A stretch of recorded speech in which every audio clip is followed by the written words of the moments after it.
जितने आस्था चैनल पर कथा सुन रहे हो, जितने फेसबुक और यूट्यूब पर सुन रहे हो, और जितने इस छत्तीसगढ़ की पावन धरा पर बैठकर सुन रहे हो, बहुत सावधानी से सुनना। जो बच्चा पढ़ने में कमजोर हो, जिसका विवेक काम नहीं कर रहा हो,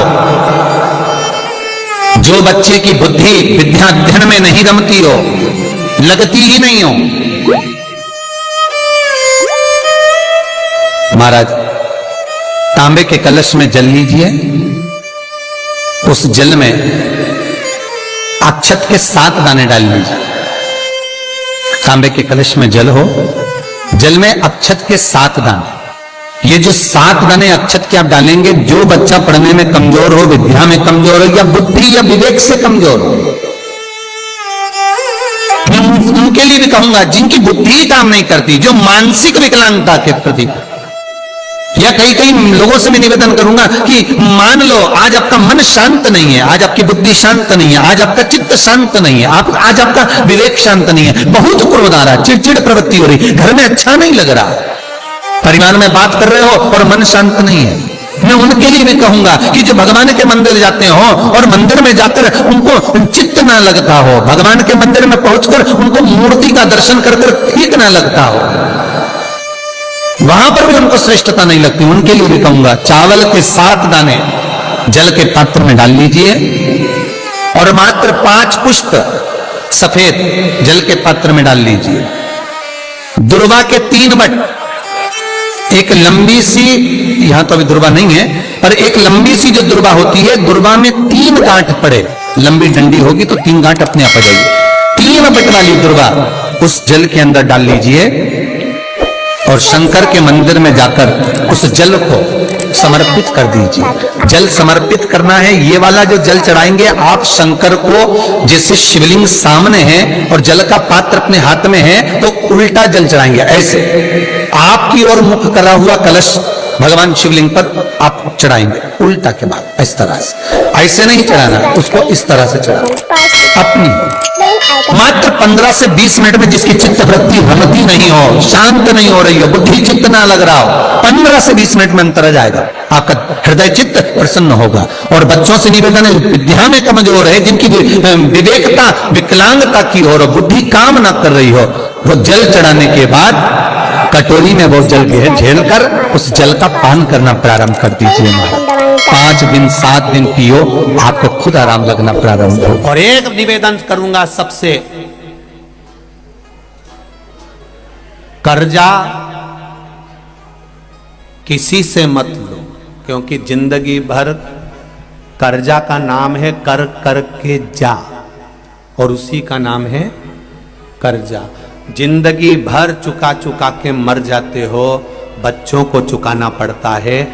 एक बार अगर कर्जा लेने की जरूरत पड़े तो मेरे महादेव के चरणों में जाकर 7 दिन लगातार घी का दिया लगाकर बेलपत्र समर्पित कर कर जल चढ़ाना, रोज एक बेलपत्री उठाकर घर में लेकर आना और उससे कहना कि तू कृपा करना कि मुझे कहीं कर्जा लेने की जरूरत नहीं पड़े और मेरा काम निकल जाए पूरा। तू यदि राहु है, केतु है, शनि है, मंगल है, बुध है, शुक्र है, शनि है, आपको कोई भी ग्रह परेशान कर रहा है, आपके जीवन में कोई ग्रह अगर अनिष्टकारी है, आपके जीवन में अगर कोई ग्रह अनिष्टता प्रदान कर रहा है, तो निवेदन है शंकर के मंदिर में जो कलश लेकर आप जाएं, जल लेकर जाएं, उस कलश में मात्र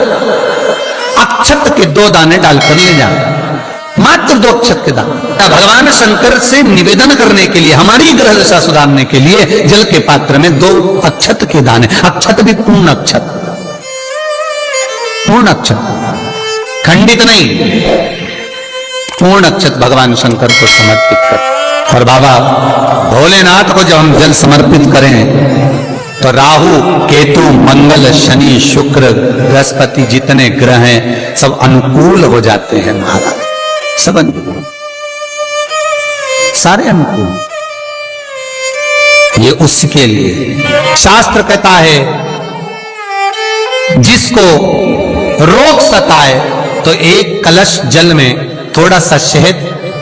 उंगली में शहद लेकर ओम लिखकर कुंदकेश्वर भगवान का नाम लेकर किसी भी शंकर के मंदिर में जल समर्पित कर दे, थोड़ा सा जल किसी बेलपत्र के नीचे चढ़ा दे, उस जल को नैनों से लगाकर घर लेकर आए, थोड़ा सा घर में लाकर घर के दरवाजे पर उसको जल से बिंदी लगा दे या त्रिपुंड बना दे, उस घर से रोग बीमारी दूर हो जाती है साहब। कुंदकेश्वर का नाम ले और पूरी तैयारी एकदम कर्म प्रधान। उनसे निवेदन है, महीने में एक बार बालू रेत मिट्टी का शिवलिंग बनाओ, उसको जल चढ़ाओ, घी का दिया लगाओ, पूजन करो, शहद बेलपत्र शिव जी को समर्पित करो, अपनी कामना कर कर विसर्जन करो। 2-4 महीने जब तक एग्जाम नहीं आते, महीने में केवल एक दिन भी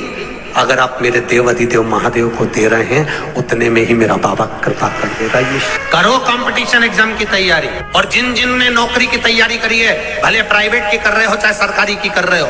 मेरा बच्चों से, बेटों से, बेटियों से निवेदन है, खूब पढ़ो, दिल से खूब अच्छा नंबर लाओ, खूब मेहनत करो,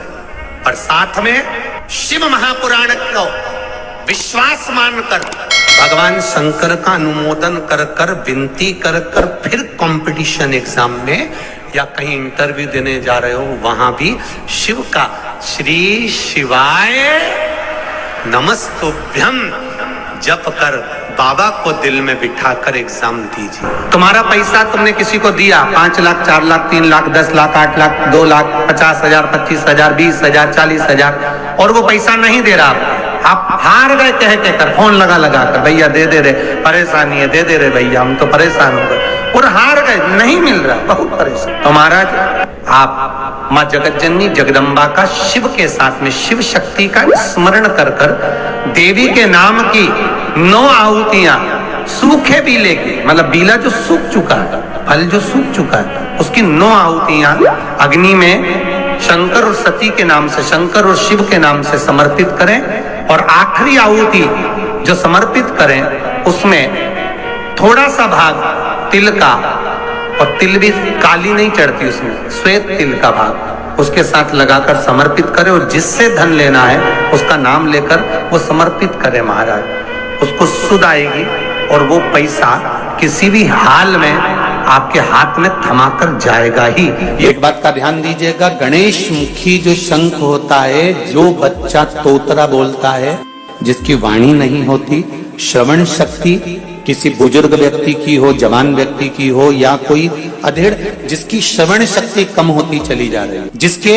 सुनने की शक्ति कम हो रही हो, बोलने की शक्ति कम हो, वाणी में हकलापन हो, तोतरापन हो, गणेश मुखी शंख वहां काम है। गणेश मुखी शंख का प्रयोग वहां होता है। और गणेश मुखी शंख का एक प्रयोग और है, यदि लीवर पर सूजन आ रही हो, डॉक्टर बोल रहा है कि ये आपके आसपास, लीवर के आसपास में सूजन है और इसका दवाई होगी, इलाज कराना पड़ेगा, कराओ। अब डॉक्टर से इलाज भी जरूरी है, ऐसा नहीं है कि इलाज नहीं कराना, कराओ, पर उसके साथ में गणेश मुखी जो शंख है उसके जल का आचमन भी जरूरी है, उसमें फायदा मिला, पर होना चाहिए गणेश मुखी शंख। में गंगा जल है तो एक प्रयास करके देखिएगा, कोई कार्य के लिए आप जा रहे हैं और वो कार्य अटक रहा है, नहीं हो रहा, बहुत प्रयास कर लिया आपने, होना ही चाहिए।